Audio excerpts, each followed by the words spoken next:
Hey everyone, welcome back to my channel mafias innocent mistake season second pain for love लेकर मैं आ गई हूँ। तो चलिए स्टोरी को शुरू करते हैं। जब जैन को किडनैप करने के बाद डिक्की के अंदर डाला गया था, तभी जो उसका किडनैपर होता है उसे मैंगो का कॉल आता है। वो साइड में बात करने के लिए चला जाता है और उसके बाकी के जो 3 मेंबर्स होते हैं वो भी साइड में सिगरेट पीने के लिए चले जाते हैं। जब वो लोग आपस में बात कर रहे होते हैं, इसी दौरान ईबो के जो आदमी है जो ऑलरेडी वहां पर मौजूद थे, जो कि जैन को बचाने के लिए ही आए थे, वो लोग जैन को डिक्की से निकालते हैं। जैन के बदले वहां पर वो लोग उस शख्स को रखते हैं जिसे मैंग्याओ ने ईबो की इंफॉर्मेशन पता करने के लिए ही भेजा हुआ था। जब वो वापस आते हैं तो अनफॉर्चुनेटली जो डिक्की थी वो थोड़ी ना खुली ही रह गई थी, लेकिन किडनैपर्स को बिल्कुल भी शक नहीं हुआ। फिर फाइनली उन्हें मैंग्याओ के ही बंगलों में पता चलता है कि जैन जो है एक्सचेंज हो गया है। दूसरी ओर जब वो जैन को पानी का गिलास देता है और उससे कहता है, अब मुझे बताओ, तुमने कहा था कि जब हम दोबारा मिलेंगे तो तुम मुझे बताओगे कि मुझ में कौन कौन सी कमी है। जैन जो है उसकी आंखें बड़ी हो गई थी, आंखों में आंसू भरे हुए थे। उसे कुछ समझ में नहीं आ रहा था कि वो क्या कहे। राइट घुटने को ईबो जमीन पे रखता है। मुझे माफ कर दीजिएगा, मेरी नाक भी बंद है और मेरा तो गला भी खराब है। राइट घुटने को ना ईबो जमीन पे रखता है और अपने लेफ्ट घुटने के ऊपर अपनी लेफ्ट आर्म रखता है, सर झुकाए हुए। फिर वो जैन से पूछता है, जैन, तुम जवाब नहीं दे रहे हो। तुमने तो कहा था अगली बार जब मिलोगे तो तुम मुझे बताओगे कि कौन कौन सी चीजें मुझे नहीं पता है। जैन जो है वो धीरे धीरे कहता है, वो सब झूठ था। जैन की बात सुनते ही ईबो जो है वो जैन की तरफ देखता है। तभी ईबो से पूछता है, क्या? फिर जैन से ईबो की तरफ देखकर उसे कहता है, वो सब झूठ था। तुमने मुझसे झूठ कहा। जवाब देने से पहले ईबो ना पीछे मुड़कर देखता है और उन्हें इशारा देता है कि वो लोग रूम से बाहर चले जाए। वो लोग सर बो डाउन करते और जल्दी वहां से चले जाते हैं। जाते हुए वो दरवाजा पीना बंद कर देते हैं। तभी ईबो दोबारा जैन की तरफ मुड़कर देखता है। फिर ईबो से कहता है, मैंने क्या झूठ कहा? जैन उसे कहता है, तुम देख सकते थे, तुम पहले से ही देख सकते थे। तभी ईबो से कहता है, तुमने भी तो झूठ कहा। ये बात सुनने के बाद जैन ईबो की तरफ देखता है। जैन की आंखों में गुस्सा भी था, नाराजगी भी थी, आंसू भी थे। फिर जो जैन है वो ईबो से कहता है, मैंने क्या झूठ कहा? तो ईबो जवाब में कहता है, तुमने कहा कि तुम नर्स हो। ये बात सुनते ही जैन जो है वो दूसरी ओर देखता है और हल्की सी उसकी ना होठों पे स्माइल आती है। तभी जैन उसे कहता है, ये मैंने इसलिए किया था कि मैं तुम्हारी केयर कर सकूं। तो ईबो भी जवाब में उसे कहता है, हाँ, मैंने भी इसलिए किया ताकि मैं तुम्हारे करीब रह सकूं। ये बात सुनते ही जैन जल्दी ही ईबो की तरफ मुड़कर देखता है। जैन के जो बाल हैं वो ऑलमोस्ट कंधों तक ही होते हैं और जो माथे के बाल होते हैं वो उसके माथे को ना टच कर रहे थे। जैन को कुछ समझ में नहीं आ रहा था क्योंकि आज पहली बार जैन ने हीबो की आंखों में आंसू देखे।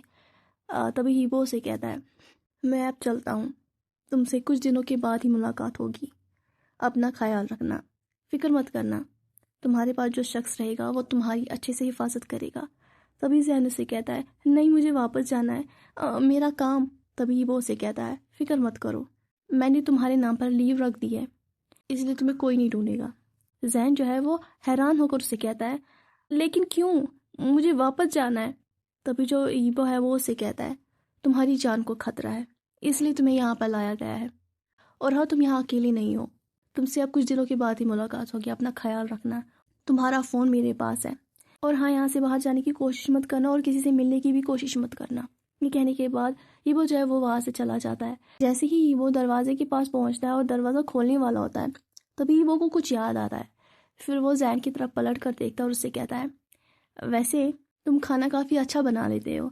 ये कहने के बाद ईबो जो है ना वो स्माइल करते हुए रूम से बाहर चला जाता है। अब हमें नेक्स्ट सीन दिखाते हैं। मैंग्याओ जो है वो वैंकिंग के रूम की तरफ बढ़ रहा होता है। वैंकिंग को मैंग्याओ ने काफ़ी ज़्यादा पीटा था, जिस वजह से जो वैंकिंग है वो बेहोश भी हो गई थी। हालांकि मैंग्याओ ने फिर बाद में डॉक्टर्स को भी बुलाया था और उसका ट्रीटमेंट भी चल रहा है, लेकिन काम के चलते मैंग्याओ एक बार भी वैंकिंग से मिलने के लिए नहीं गया था। मैंग्याओ जो है वो वैंकिंग से शादी करने वाला है ताकि जितनी भी संपत्ति वैन रहान ने वैंकिंग के नाम पे रखी है वो सारी संपत्ति अब मैंग्याओ की हो जाए। हालांकि उस सब पर ना मैंगियो का ही राज चल रहा है, लेकिन उसे लीगली सारा काम ना अपने अंडर ही लेना था, इसीलिए वो वैंकिंग से शादी करना चाहता है।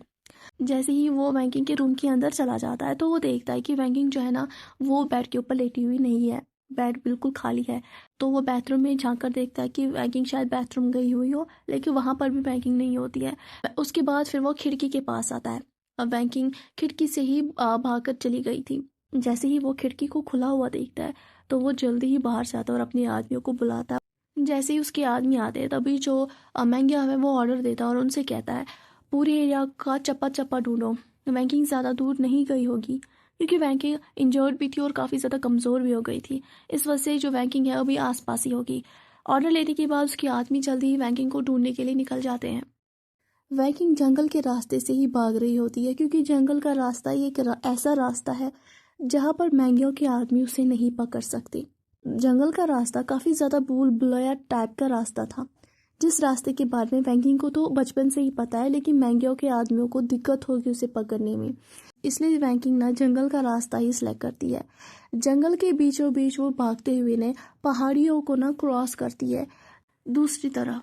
जैसे ही वो वहाँ से चला जाता है, जैन जो है वो फिर सोफे पे ना आराम से बैठता है और काफ़ी देर तक ना यही सोच रहा होता है कि जो जैन है उसने अपना बेस्ट दिया था, लेकिन फिर भी ईबो ने दोबारा उसे धोखा दिया।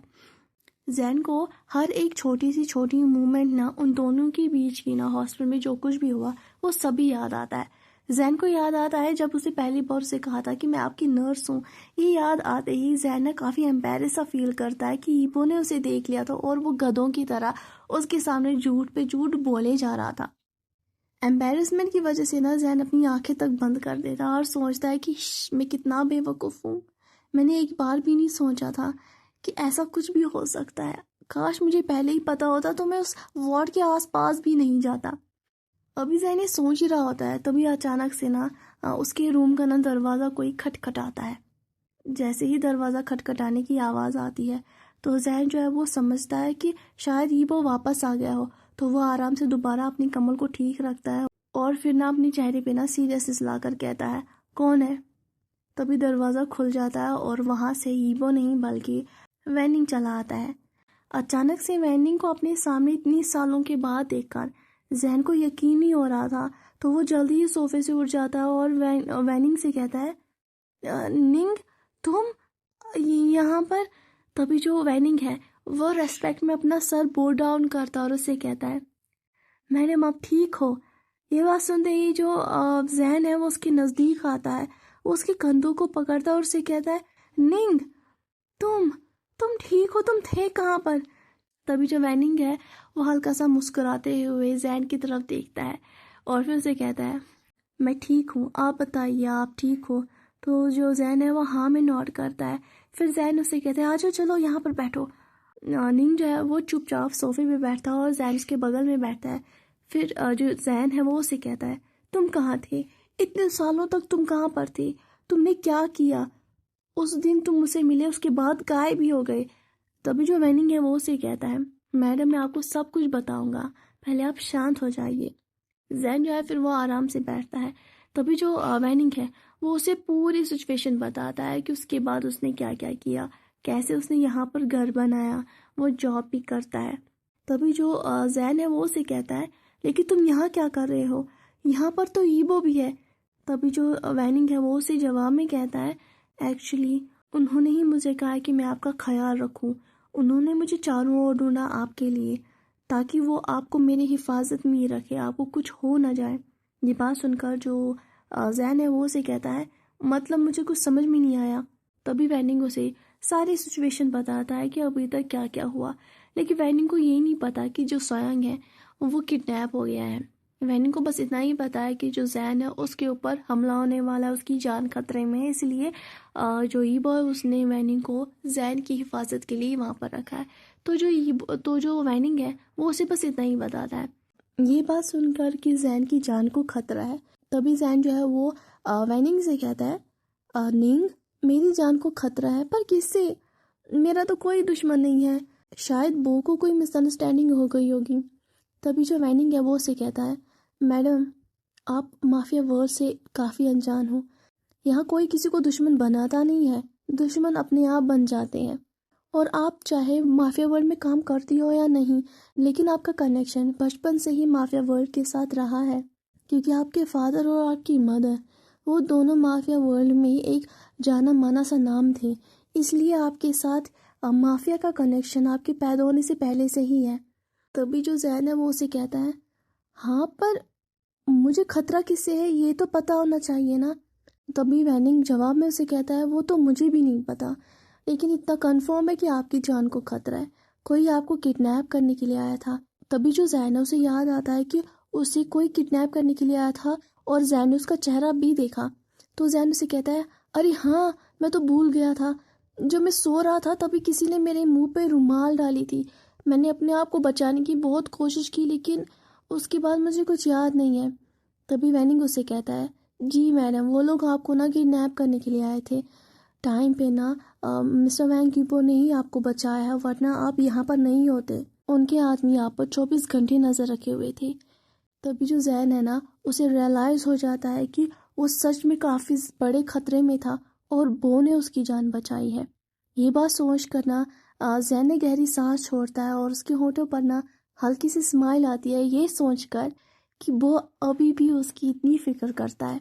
जैन ये सोच रहा होता है तभी जो वैनिंग है वो जैन से कहता है कि आप कुछ लेंगे। ये बात सुनते ही जो जैन है वो अपने ख्यालों से बाहर आता है और उससे कहता है, नहीं मैं कुछ नहीं लूँगा। अच्छा निंग, मैं हूँ कहाँ पर? तभी जो वैनिंग है वो उसे कहता है, जी आप मेरे घर पे हैं। ये शहर से कोसों दूर जगह एक छोटी सी गांव है, इसलिए मैं यहाँ पर रहने के लिए आया था ताकि जो ईबो है वो मुझे ढूंढ ना सके। अभी जो जैन है वो उसे कहता है, अच्छा ठीक है, तो यहाँ पर और कौन कौन है? तो निंगो से कहता है कि यहाँ आपके और मेरे अलावा कोई भी नहीं है। वैंग ईबो और उसके आदमी जा चुके हैं। उन्होंने आपको मेरे हिफाजत में यहाँ पर रखा है और यहाँ पर आपको कोई भी परेशानी और कोई भी खतरा नहीं है। यहाँ आप आज़ाद हो, लेकिन एक शर्त पर। मिस्टर वैंग ईबो ने कहा है कि आप किसी को फ़ोन नहीं करेंगे और अगर आपने किसी जाने माने इंसान को देखा जिसको आप जानते हो, आप उसके सामने भी नहीं आएंगे, उससे छुपने की कोशिश करेंगे। तो जो जैन है वो हाँ में नोट करता है। वैनिंग के घर से जाने के बाद ईबो और उसके आदमी सीधे वैंग मैंशन चले जाते हैं। वैंग मैंशन जाने के बाद जो ईबो है, जैसे ही वो मेन डोर खोलता है तो जो घर होता है ना वो पूरा धूल से ना भरा हुआ था, क्योंकि घर में कोई था नहीं इतने टाइम से और नौकरों को भी सोयांग ने काफ़ी अरसे पहले ही छुट्टी दे दी थी। वहाँ पर कोई भी नहीं था। काफ़ी अरसों से वहाँ पर सफाई भी नहीं हुई थी। जो वैंगीबो है जैसे ही वो अंदर की तरफ जा रहा होता है, सारी पुरानी यादें वैंगीबो के ना आंखों के सामने ना आ जाती हैं। चलते हुए ईबो को हर एक छोटी सी छोटी चीज़ याद आती है कि कैसे वो यहाँ पर एक साथ रहा करते थे। सारा घर कैसे चमकता रहता था, लेकिन आज बिल्कुल खंडर सा हो गया है। ईबो फिर सीधे अपने ऑफिस की तरफ चला जाता है। जैसे ही वो अपनी ऑफिस पहुंच जाता है तो वो देखता है ना ऑफिस की हालत बहुत ही ख़राब थी, क्योंकि जो डुप्लीकेट सोयांग आया था तलाशी लेने के लिए उसने तहस महस कर दिया था। तभी उसकी नज़र टेबल पे जाती है तो ईबो जो है वो अपनी चेयर पे बैठता है। हालांकि चेयर की ऊपर ना काफ़ी ज़्यादा ना गंद भी थी, लेकिन फिर भी ईबो अपनी चेयर पे बैठता है। अपनी चेयर पे बैठने के बाद ईबो को ना काफ़ी ज़्यादा शांति फील होती है। हीबो फिर आंखें बंद करके कुछ देर तक चुपचाप वहीं पर बैठा रहता है। काफी देर चुपचाप बैठने के बाद हीबो जो है वो डायर खोलता है। एक एक करके सारे डायर्स खोलता है और देखता है कि यहाँ पर क्या क्या चीजें रखी हुई है। सारी चीजें जो कि ईबो के टाइम पर थी, जो कि ईबो ने रखी थी, वो बिल्कुल वैसी की वैसी थी, बस उनके साथ ना छेड़छाड़ की गई थी। ईबो ना वहाँ पर अपनी सिगरेट को भी देखता है, जो कि ईबो हमेशा ना स्मोक किया करता था, जो कि ईबो की फेवरेट सिगरेट थी। तो ईबो सिगरेट जलाता है और सिगरेट ना स्मोक कर रहा होता है। सिगरेट पीते हुए ईबो को सोयांग की याद आती है कि हर बार जब भी ईबो सिगरेट पिया करता था तो सोयांग उसे डांटता था कि तुम कितनी ड्रिंक करते हो, तुम कितना स्मोक करते हो। सोयांग का ख्याल जहन में आते ही ना ईबो ना उदास हो जाता है, लेकिन उसे काफ़ी ज़्यादा गुस्सा भी आता है। सिगरेट पीते हुए ईबो बस सोयांग के बारे में ही सोचता है। तभी अचानक से डिटेक्टिव ना ऑफिस के अंदर चला आता है। अंदर आने के बाद डिटेक्टिव जो है वो ईबो से कहता है, बॉस अब करना क्या है, अब बताइए। तो ईबो जो है वो चुपचाप सिगरेट ना स्मोक कर रहा होता है। काफ़ी टाइम के बाद आज ईबो ने स्मोक किया था, इसलिए स्मोक करते हुए ना ईबो काफ़ी ज़्यादा खुद को ना शांत पाता है। तभी जो ईबो है वो अपनी डीप गहरी आवाज़ में ना उससे कहता है, चुप हो जाओ, कुछ मत कहो। ये बात सुनने के बाद जो डिटेक्टिव है वो चुपचाप वही सोफे पे बैठ जाता है। जैसे ही वो सोफे पे बैठ जाता है तभी जो ईबो है ना वो उसे उठने का इशारा देता है। तो डिटेक्टिव ना चुपचाप उठ जाता है और फिर ईबो से कहता है, दूसरी साइड में बैठो, वो जगह मेरे दोस्त की है और वो जगह कोई ले ही नहीं सकता। डिटेक्टिव चुपचाप दूसरी ओर जाकर बैठ जाता है। दोबारा ईबो ना सिगरेट पीना शुरू करता है। एक सिगरेट खत्म होती तो ईबो दूसरी जलाता, दूसरी खत्म होती तो तीसरी जलाता। तभी वो ना डिटेक्टिव से कहता है कि अंदर जाओ, अंदर बार है, बाहर से ना मेरे लिए एक बॉटल लेकर आओ। उसके बाद ईबो ना फिर ड्रिंक भी करना शुरू करता है। ईबो सिगरेट भी पी रहा होता है, ड्रिंक भी कर रहा होता है और पीते हुए ना ईबो ना प्लानिंग कर रहा था कि अब उसे करना क्या है। ईबो के अंदर का वो जो गुस्सा था ना, ईबो उसे ना स्मोक के साथ साथ ना और ज़्यादा बढ़ा रहा था। स्मोक करते हुए तभी ईबो ना अचानक से डिटेक्टिव की तरफ देखता और उससे कहता है, यहाँ कौन आया था? तभी डिटेक्टिव उसे कहता है, मुझे पता नहीं है। तो ईबो उसे कहता है, तो पता करो, मेरे घर में कौन आया था, मेरे ऑफिस में कौन आया था? तभी डिटेक्टिव से कहता है, वैसे तो यहाँ पर सोयांग ही हुआ करता था। तभी ईबो ना अपना सर नाम में नोट करता और स्मोक करते उसे कहता है, ये सोयांग का काम नहीं है, सोयांग मेरी चीज़ों को इस तरह छूता नहीं है, यहाँ कौन आया था वो पता करो। तो डिटेक्टिव जो है वो सर हाँ में नोट करता है और वहाँ से चला जाता है। तभी जो ईबो है उसकी नज़र फिर टेबल पे जाती है। टेबल पर ईबो की ही डायरी ना रखी हुई थी, जो कि उस नकली स्वांग ने फेंक दी थी ऐसे ही टेबल के ऊपर, जो कि उसकी काम की तो थी नहीं। वो ना उस डायरी को उठाता है। डायरी के ऊपर काफ़ी ज़्यादा धूल भी लगी हुई थी। वो उस धूल को ना हाथ से साफ करता है, फिर उस डायरी को ओपन करता है। जैसे जैसे ईबो ना हर एक पन्ना फिर रहा होता है, वैसे उसे याद आता है कि उसकी ज़िंदगी में क्या क्या हुआ इतने टाइम तक। ईबो ना हर एक पन्ने को पढ़ रहा होता है। ईबो का चेहरा लाल हो जाता है। ईबो सोचता है कि इतने दिनों तक ईबो ने कोई काम नहीं किया और इतने टाइम तक सारा प्रेशर जो उसका था वो सोयांग और उसके डैड पे आ गया था और ईबो चुपचाप बस डायरी ही लिख रहा था। ईबो उस डायरी को साइड में रखता है, लेकिन उसी डायरी की तरफ वो देख रहा था, क्योंकि उस डायरी में ईबो ने अपनी सारी ज़िंदगी लिखी थी, अपनी सारी फीलिंग्स लिखी थी, जो कि वो जहन से कहना चाह रहा था, लेकिन अनफॉर्चुनेटली वो कह नहीं पाया था। तभी कुछ देर के बाद जो डिटेक्टिव है वो वापस आता है और उससे कहता है, बॉस, इस घर की फुटेज मुझे मिली है, आप देखना चाहोगे? तभी जो ईबो है वो हाँ में नोट करता है। जो डिटेक्टिव है वो फुटेज को ना लैपटॉप पे चालू करता है। जैसे ही फुटेज ना चालू हो जाती है तो वहाँ पर वो लोग देखते हैं जो नकली का सोयांग था वही आया था। उसने सारी चीज़ों का ना उलट पुलट कर दिया था, वो कुछ ढूंढ रहा था। ईबो जो है वो गौर से ना उस सोयांग को ना नोटिस करता है। उसकी शक्ल पूरी, उसका कद, उसका शक्ल, उसका फिगर सब कुछ सोयांग से मिलता जुलता था। तभी जो ईबो है वो डिटेक्टिव से कहता है, ये सोयांग नहीं है। तभी डिटेक्टिव से कहता है, जी ये सोयांग नहीं है, ये वही बंदा है जिसने सोयांग की जगह ली और हमारा सारा काम बिगाड़ दिया। तभी जो ईबो है वो डिटेक्टिव से कहता है, इसे ढूंढो, इसे ढूंढो और मेरे पास लाओ। इसकी हिम्मत कैसी हुई मेरी दोस्त की जगह लेने की, और इसकी हिम्मत कैसी हुई वहाँ ईबो के काम में अपनी टांग अड़ाने की। ये जहाँ कहीं पर भी है इसे पकड़ कर लाओ जल्द से जल्दी। ऑर्डर मिलने के बाद जो डिटेक्टिव है वो हाँ में नोट करता है और ईबो से कहता है, जी बॉस, बिल्कुल ऐसा ही होगा। उसके बाद जो ईबो है वो अपनी सीट से उठता है और वहाँ से चला जाता है। लिविंग एरिया से गुजरते हुए जो डिटेक्टिव है वो ईबो से कहता है, बॉस, हम कहाँ जा रहे हैं?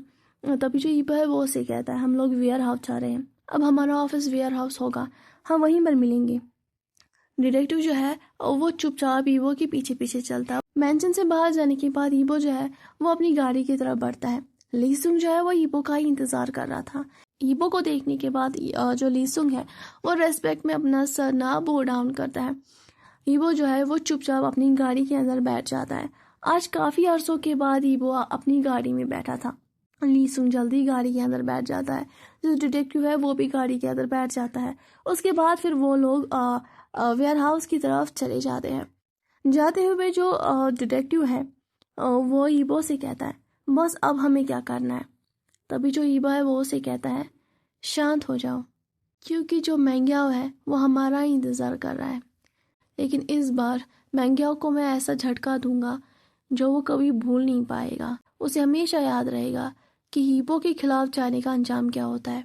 जो डिटेक्टिव है वो चुपचाप ईबो की बात सुनता है और हाँ में नॉट करता है। रास्ते पर वो लोग कोई बात नहीं करते क्योंकि ईबो को ना सफर में बात करना बिल्कुल भी पसंद नहीं है। ईबो चुपचाप गाड़ी में बैठा हुआ था और जो डिटेक्टिव है वो भी थोड़ा बहुत ऑकवर्ड सिचुएशन में ना चुपचाप बैठा हुआ था। हालांकि डिटेक्टिव को आदत नहीं थी चुपचाप बैठने की, लेकिन फिर भी वो बॉस के सामने कुछ बकवास बातें नहीं कर सकता था, इसलिए वो चुपचाप बैठ जाता है। फाइनली जब वो लोग वेयर हाउस पहुंच जाते हैं, आज काफी सालों के बाद ईबो दोबारा वेयर हाउस आया था। ईबो फिर सीधे ऑफिस की तरफ चला जाता है। जैसे ही वो ऑफिस पहुंच जाता है तो ईबो ना पहले एक नजर ना पूरे ऑफिस में दौड़ाता है। काफी अर्सों के बाद ईबो ने उस ऑफिस को देखा था। अंदर जाने के बाद ईबो सीधे अपनी चेयर पे बैठता है। उस चेयर पे ईबो ही हमेशा बैठा करता था, लेकिन ईबो के बाद फिर वहां पर लैंस चैन ही बैठता था। अब लैंस चैन तो नहीं था तो इसलिए ईबो अपनी सीट पे बैठ जाता है। सीट पे बैठने के बाद ईबो जो है वो डिटेक्टिव की तरफ देखता है और उसे कहता है, जो काम मैंने तुम्हें दिया उसे जल्द से जल्द पूरा करो, और हाँ, लैंस चैन के खास आदमियों को यहाँ बुलाओ, मुझे उनसे बात करनी है। ये कहने के बाद ईबो जो है वो अपनी फिंगर से ना डिटेक्टिव को इशारा देता है जाने का और डिटेक्टिव चुपचाप वहां से चला जाता है। अब हमें दूसरी ओर का सीन दिखाते हैं। वैंकिंग जो है वो गांव के हर एक गली से ना गुजर रही थी। उसके माथे से काफी ज्यादा खून आ रहा था। उसे हल्के से ना चक्कर भी आ रहे थे। वैंकिंग ना ऑलरेडी काफी ज्यादा इंजर्ड तो थी, लेकिन खिड़की से जंप मारने की वजह से उसके घुटनों में ना चोट लग गई थी, जिस वजह से उसे चलने में भी ना काफी दिक्कत हो रही थी। और इतना दूर अब भागते हुए आने की वजह से अब उसको ना और ज्यादा तकलीफ हो रही थी। चलते हुए वैंकिंग की आंखों के सामने ना अंधेरा सा छा जाता है। जैसे तैसे वैंकिंग ना कोशिश करती है कि वो और आगे बढ़ सके और किसी से मदद मांगे, लेकिन वैंकिंग का ना गला भी ना सूख गया था और काफी ज्यादा थकी हुई थी। तभी अचानक से चलते हुए वैंकिंग ना बेहोश हो जाती है। जैसे ही वैंकिंग बेहोश होकर जमीन पे गिर जाते हैं, जितने भी आसपास के लोग हैं ये देखकर सारे इकट्ठा हो जाते हैं। उनमें से एक शख्स फिर एम्बुलेंस को कॉल करता है। कुछ देर के बाद जो एम्बुलेंस है वो भी आ जाती है।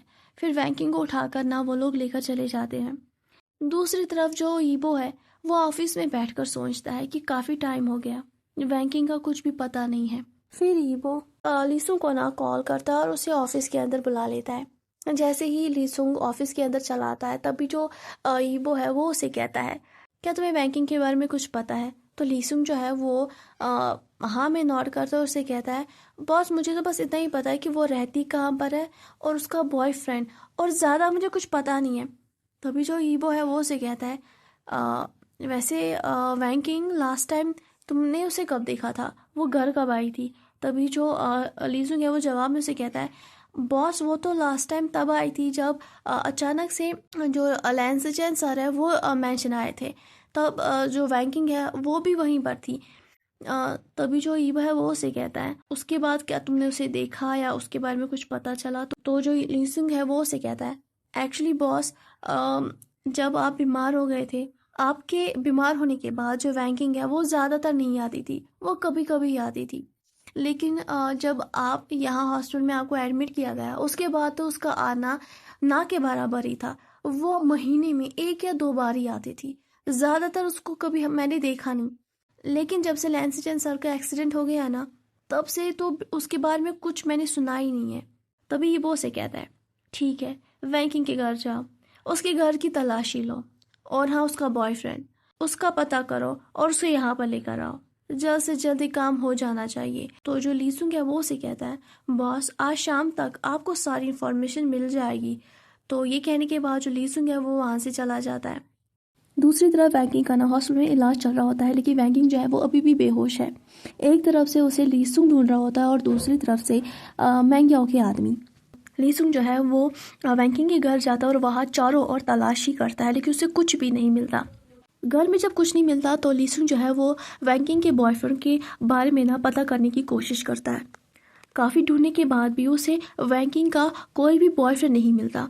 ये सब कुछ जो कुछ भी अभी तक वैंकिंग ने उन्हें बताया था सब कुछ झूठ था, ऐसा कुछ भी नहीं था।